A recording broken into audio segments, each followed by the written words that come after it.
দিনাজপুরের বীরগঞ্জের বিভিন্ন ইউনিয়নে ১,০০০ একর জমিতে ভ্যালেন্সিয়া আলুর জাত নিয়ে এসেছে এসিআই সিড।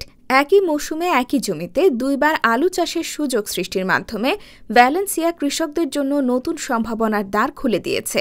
এটি ৯০ দিনের মধ্যে হেক্টর প্রতি ৪৫ মেট্রিক টন পর্যন্ত ফলন দিতে সক্ষম, যা দেশের বিদ্যমান জাতগুলোর তুলনায় অনেক বেশি। আরও চমকপ্রদ হল, এটি মাত্র ৫ থেকে ৬০ দিনের মধ্যে হেক্টর প্রতি ২০ থেকে ২৫ মেট্রিক টন ফলন দিতে পারে। এভাবে আগাম আলু তুলতে উচ্চ মূল্যে বিক্রি করার সুযোগ পেয়ে কৃষকরা আর্থিকভাবে উপকৃত হচ্ছেন। এসিআই ২০২৪-২৫ মৌসুমে ব্যাপকভাবে বীজ আলু উৎপাদন কার্যক্রম শুরু করেছে।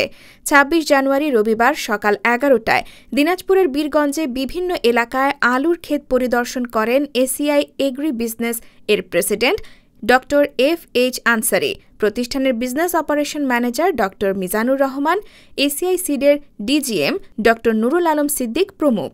মাঠ পরিদর্শনকালে ড এফ.এইচ. আনসারি বলেন, ভ্যালেন্সিয়া আলুর বৈশিষ্ট্য হল এটি ৯০ দিনের মধ্যে হেক্টর প্রতি ৪৫ মেট্রিক টন পর্যন্ত ফলন দিতে সক্ষম। এর শুষ্ক পদার্থের পরিমাণ ২২.৫% এবং তেল শোষণের হার ৩%-এর নিচে। অন্যান্য আলু স্ক্যাব রোগে ক্ষতিগ্রস্ত হয়। ভ্যালেন্সিয়া স্ক্যাব সহনশীল জাত হওয়ায় কৃষকদের ক্ষতির সম্মুখীন হতে হয় না।